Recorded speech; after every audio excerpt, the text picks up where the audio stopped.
producers and/or the persons appearing on the program, and do not necessarily reflect the views and opinions of FRC Media, Bristol Community College, or the City of Fall River.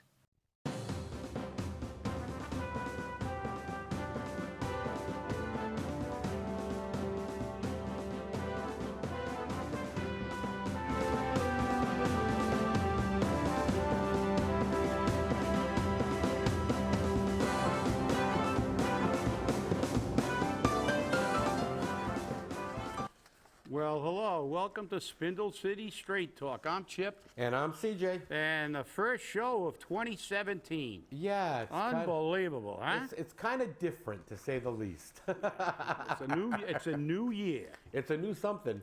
And, you know, it's already it's starting out in its glory. It's the same old, yeah. Yeah, it's the same old. And, you know, it's always something interesting. Let me grab my paperwork here. I want to start today's show with something which I think speaks volumes to Fall River's problem. And this is a quote from Anais Nin, who was an American author. "We don't see things as they are. We see them as we are." And that's the problem at Fall River. We don't want to see things as they are. We want to see them in the way we want to see them. And until we start seeing them the way they truly are, we're never going to move Fall River forward. Well, you know, it's very difficult to get just a few people to be objective. Well, it's the truth. You know, the fact is, it's very, very difficult to have objectivity. And the fact is, there are very, very few people that can separate personal and professional and be objective. Very, very few. I know that people used to complain all the time when I process grievances for people they didn't like because they didn't like them, even though the grievances were totally right and credible. But that's look, the fact is that every thief thinks everybody else is a thief. They worry about somebody stealing from them. Every liar thinks that everybody else is lying because, you know, it's, as she said, that we see them as we are, and that's what they are. And objectivity, unfortunately, is very, very difficult, and that's one of the reasons the political system, not only in Fall River, but in the entire nation, is broken. Broken? Oh, yeah. God. It's destroyed. It's destroyed. I mean, let's just look at what the U.S. House tried to do yesterday. They tried to get rid of the Ethical Commission. I was going to bring that up. See, there's a classic example of what we continue to say about government can't be left to its own devices because they will just see. We say that they're an aristocracy, and people say, you guys are just, no, this proves it. They had two of their colleagues put in jail because of bribery and all kinds of deals to make millions of dollars. They ended up in jail. So now you would think people of integrity, people of character, people who represent this nation. Remember, you're talking about politicians. Well, that's my point. You would think that those people would have said, "That's right. We've got to get our house in order. We can't have this kind of stuff. We can't have politicians lying and stealing and taking bribes." And guess what? What was their first action? Because they thought they had a Republican president now? They had a secret meeting to try to eliminate an independent, not a political ethics commission, a political an independent entity that put a few of them in jail. So their response to that was, get rid of these people. We don't want anybody putting us in jail. We want to be able to just steal whenever we want with no oversight. We want to be able to give all our friends money, take bribes, charge the taxpayer $300 for a $17 toilet seat, and go on our merry way. Let's get rid of these people. They're actually trying to hold us accountable, making us be honest. And who stepped in for all you haters? Donald Trump. Donald Trump said, "Hey, you know, there's no, you know, he put the kibosh on it. He went immediately and said, look, we need independent oversight." And he may regret that, but at least there again, whether you like him or dislike him, there's a reason that many, many people voted for him. He's not a politician. Because a politician would never, ever try to get oversight and scrutiny on what they do. Never. All you have to do is look a little bit down the road to Rhode Island. You had that former state rep who gave himself a state contract to sell stuff on the beaches and stuff. It's been in front of the Ethics Commission in Rhode Island, which is like the one in Massachusetts. It's a political issue. 2 years. 2 years.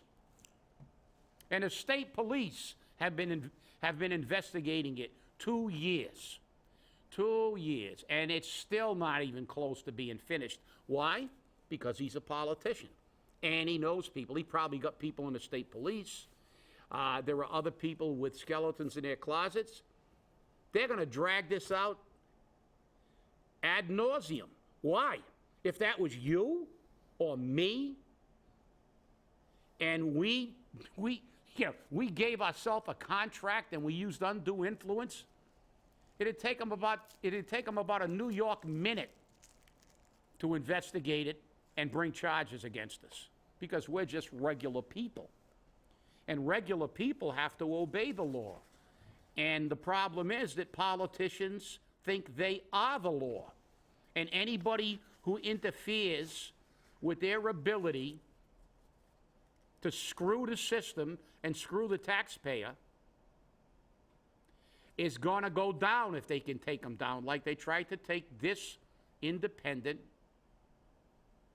ethics committee down. Because guess what? What's the moral of this story? Easy. Don't just be mad at the welfare person who you feel doesn't deserve food stamps and doesn't want to work and they want to sit on their fat duffs and do nothing all day. There are some people who deserve it. There are some people who absolutely do not deserve it. But be angry at the politicians, too. Be angry at the people that you elect. You send them back there. Because they're stealing as much, far more as much. It's ludicrous. Not even close. They're stealing 1,000 times more from your pocketbook than the entire welfare system. When they rape and pillage the system and take bribes and allow pharmaceutical companies to still run on amok. Remember a few months ago, the EpiPen and other issues with pharmaceutical companies? They had a big congressional hearing, didn't they? What's happened? Zero. Oh, come on. They made a cheap version available. Just like a year and a half ago, I went to Boston to testify about pharmaceutical drugs to try to get some help for retirees on a fixed income. And you expected them to listen? Well, they listened. And guess what? 4 years later, nothing's happened. Of course. But you want to appropriate a 4.2% pay raise for yourself, or you want to give a bunch of junkies money so your friends in the healthcare industry can make money. That gets through the legislature in a New York minute. But when it comes for something for us, so that's why we're starting off the new year just as we ended the old, angry. So, but it's, that's the key. The key is, the last thing government wants is scrutiny. They don't want an ethics commission that's independent and is nonpartisan. And this is true. This is the reason that nothing ever gets done in Fall River. Nothing never gets done in the state of Massachusetts. Because if you file something with the Ethics Commission, you get. I was going to bring that up. That's right. You know that. So, I have every letter from the Ethics Commission going back 4 years.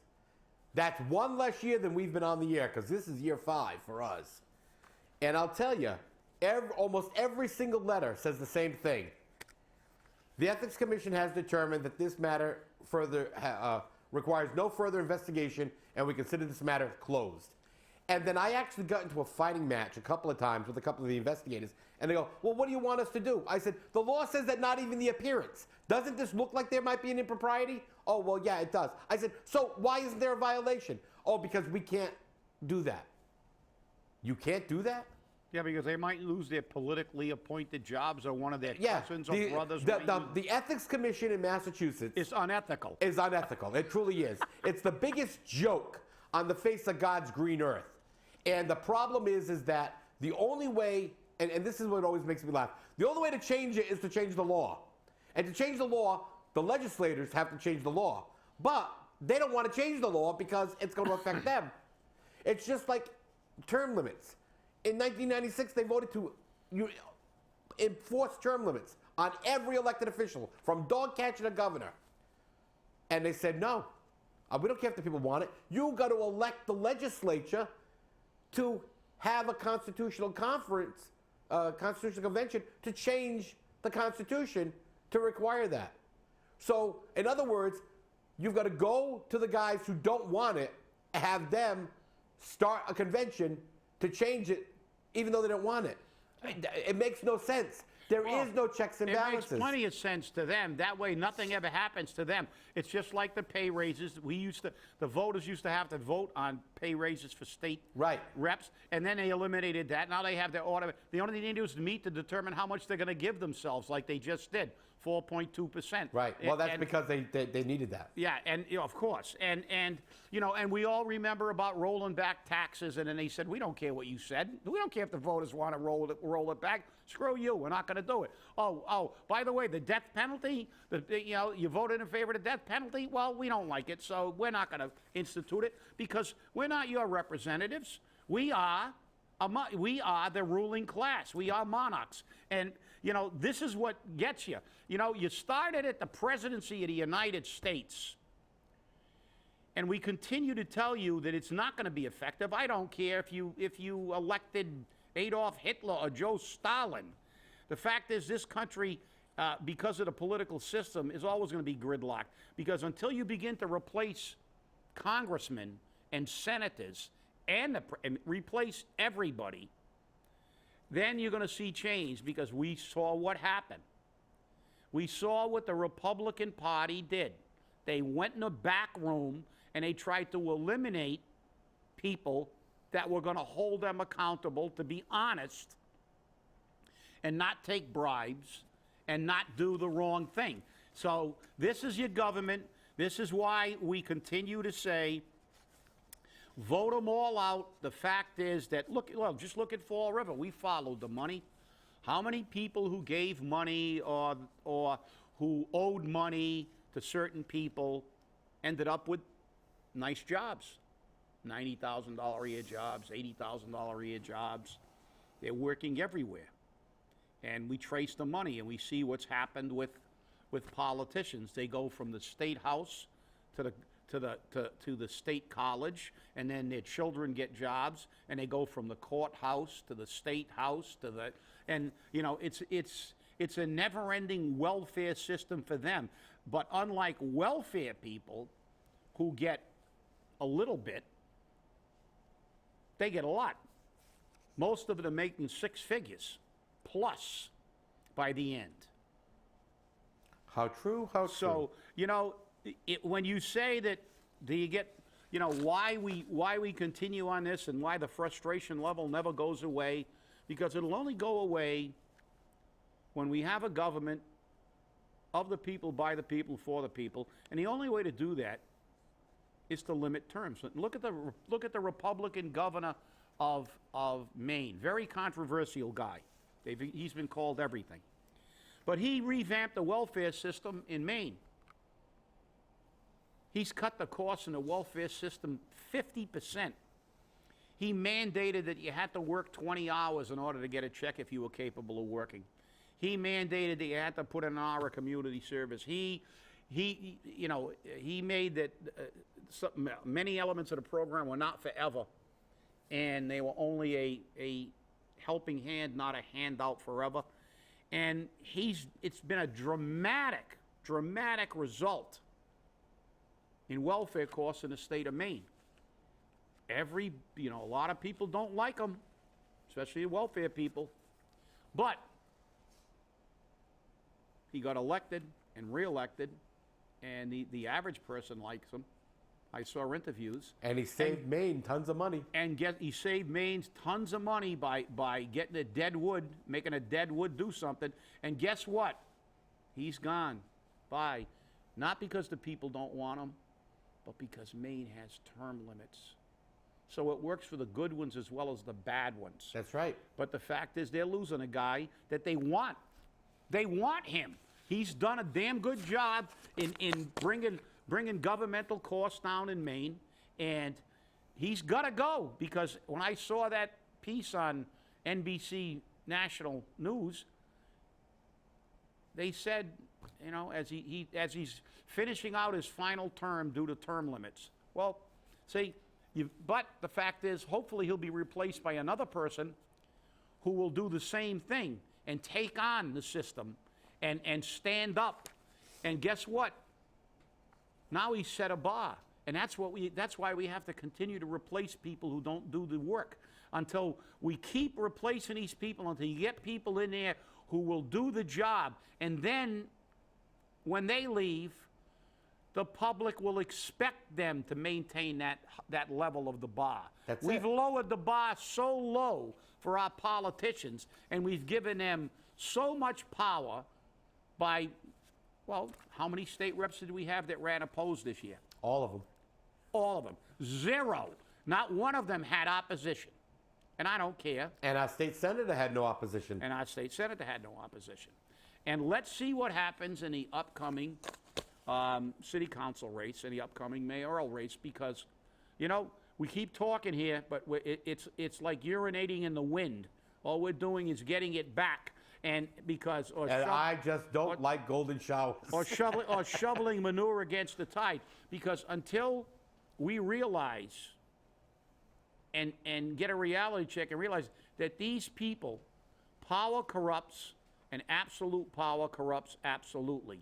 And these people have way too much power. They have no oversight. And the oversight they do have, if it works, they get rid of it. And it was put on a national stage when the Republicans got caught trying to get rid of people who got rid of them. Exactly. And those people were right in doing it.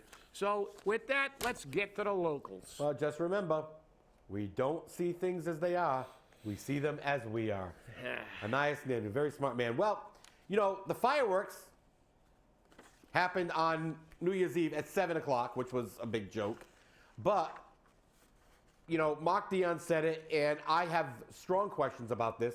You know, number one, the sponsor who paid for this was Justice Resource Institute. Now, JRI has a lawsuit against the city. And amazingly, and I want you people out there to try to see this. Maybe I'm being, you know, too confrontational on it. Maybe I'm just being, you know, too much of a negative naysayer, as you like to call me. But if I take from you a celebration, and in turn, moments after that celebration is announced, my lawyer announces that they're going to dismiss the lawsuit against the person who's providing the celebration, doesn't that look kind of fishy to you? Doesn't that look kind of unethical to you? Because that would be an undisclosed settlement, in my opinion. But if you dismiss it, it's not a settlement. You've dismissed it. So some people might even say, oh, well, this was a bribe. This was a payoff. You think? Okay? And when you look back further, because remember, we always say what on this program? Follow the money. This same organization, at the beginning of the year, of the term of this particular mayor, gave him $2,500 so he could throw a party. So again, it seems like this mayor revolves around parties. Because $2,500 for a party, $7,500 for a fireworks, which was so low that if you were on a boat on the Taunton River, you could touch it. And it was noisy. I mean, it was more noise than it was bad, you know, more noisy than light. Yeah. And the worst part about it was they moved it. They moved it to an area that the fireworks have been moved from for safety reasons. They used to have a fire watch down there when they had the fireworks. They would have to station a fire truck. and they moved it. What is it with this mayor and tradition? He just doesn't want to do it. Well, it's about campaign contribution. We see in this article, too, we look at, while it's not unusual for administrators of nonprofit organizations to donate to political campaigns, which, by the way, I don't agree with. I think it should be illegal for them, for any nonprofit, especially if they're dealing with a political entity, to give any donation to anybody that has any ability to affect them. Because, as you said before, even the perception of impropriety it should not exist. But it's not, this is not the only thing. We've had allegations that people who owed money were forgiven debt because they could forgive the debt. People have asked to see that the checks for what these individuals owe. I don't believe they've ever been produced. We've seen people get jobs after campaign contributions. We've seen many people get jobs. And, you say, well, you can't prove it. Well, if it walks like a duck and it talks like a duck, and, you can call it a turkey all you want, but it's still a duck. And we all know how this game works. And the problem is, as we go back to our opening on this issue, the system's corrupt. You can't get them investigated. We've had a couple of speakers of the House walked out in handcuffs, but it took them like 10 years of investigation. And they got so obscene with their violations that they actually had to do something.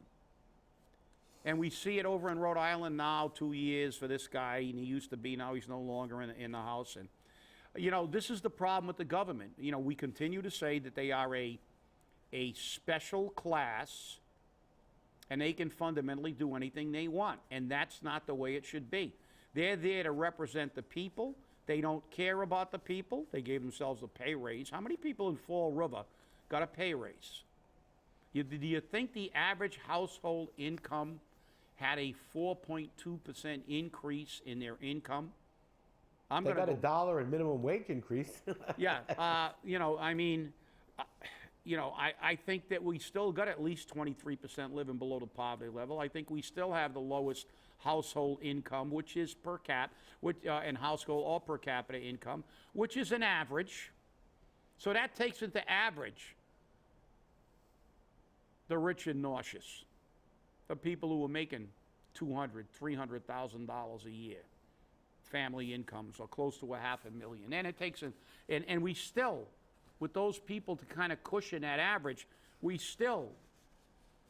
so is 4.2% fair to give everybody? No. Maybe 4.2 is a real low pay raise for somebody who lives in Newton, but it sure as hell is a big pay raise for anybody that lives in Fall River. I think most of these people that are living on or at or below the poverty level would love to have a 4.2% increase in their paycheck. No. And also not to pay state taxes either. Exactly. So, I mean, you the voter needs to decide if you think this is fishy or not. But again, if you think, well, I got my fireworks, well, guess what? Contrary to the statements of the chief of staff on Radio Pravda on Friday, that the last time he remembers a celebration like this was Fall River Celebrates America. I don't know where he's been with all the 4th of July celebrations, but I can even remember New Year's Eve celebrations downtown. 1999, 2000, 2001, right downtown Fall River. Downtown. And as a matter of fact, in reviewing some online photographs from the Pravda, the Herald News, they even got pictures from those events downtown where the fireworks were being shot off from the top of City Hall and from the Taunton River. So don't even get me going. The King Philip Mill is still coming into question as usual, as we know. And we have some serious questions over there. Now, as we said on the previous show, some of the contractors had contacted me in regards to the Phase 2 report, which is allegedly now being provided to contractors. And if they demolish this building, all the tax credits that the developers need to put in low income, market rate housing, won't be there. So the marketing effort using the targeted credits, tax credits for historical tax credits, isn't going to be there. And clearly Kathy Ann has said that, you know, as the receiver for the tax situation, we had developers who were interested in using the tax credit, and tax credits are necessary for economic viability of the project. The project is market rate housing, also known in my vocabulary as low income housing. And what does page 62 of the housing report say? Market rate housing is not viable in Fall River without subsidies. Oh. Which means it's not really market rate housing. Which means it's not market rate housing. But remember, the big money people are going to make the money, and nobody cares. That's right. And remember, the more low-income people you bring to Fall River, the more low-income housing you make available, the harder it's going to be for Fall River to move forward. Why are we stagnated? Because welfare is the mantra of Fall River. Not only of its people, but of its elected officials. They can't exist without welfare. And then, when they talk, the elected officials, about anything, they lie. They lie. Look at the city council meeting. How much money do you have for this project? None. None. But they're doing the work. None. I asked Kathy Ann yesterday, what happened to the $283,000 for the Bank Street Armory project? Oh, well, I think that's moving forward right now. That money was given last year. Why is it taking so long to do this emergency repairs? Nobody seems to know. And then she said on Radio Pravda that the city got a grant under the compact, the community compact, to put together an infrastructure plan to fix all these buildings. Number one, I'm looking up how much money that was, where it's going, because I want to know which political whore got it this time. Yeah, well, you know, you got to realize how difficult this is, though, because I'm reading a quote. Quote, in another job, you're not going through such a sequence of topics on any given day. So you've got to be quick and you've got to be decisive, because if you're not decisive, what happens is the decision queue backs up, and then you're not making the right decisions to make. You're rushing to make decisions, and at the end, because there are timelines for things, unquote. The Carrere said, the mayor has said that. Well, I know another job that you have to make instantaneous decisions. Try standing out in front of a building at 2 o'clock in the morning with 12 people hanging out a window, and tell them, and where every decision you make could cost the life of a firefighter or a civilian. So don't play that card, because it's not planned. You got plenty of time. And now I want you to give me 5 examples. The hell with it. Give me 2. Of any decision you made that wasn't at the 11th hour, because it seems that everything we do in this city, we have to do right away because we're going to get fined or something else is going to happen. You know, this is absolute propaganda. Hey, election time. Welcome to election time BS. Because this is what that is. Oh, poor me. I'm under such a gun. I got a chief of staff. I got 12 secretaries. I got a department head in every department. I got a city administrator. But oh me, oh my, I make so many decisions. And I just got a new truck. And like, what is it? Do I turn the blue lights on when I go up a one-way? They saw you, Mr. Mayor. They saw you going up a one-way. You can't do that. Even in an emergency vehicle, unless you go into an emergency. Read the law. You violated the law. You're the mayor of the city of Fall River. You're driving a vehicle with blue lights that you shouldn't be, and you're going up one-ways. He thinks he's Will Flanagan.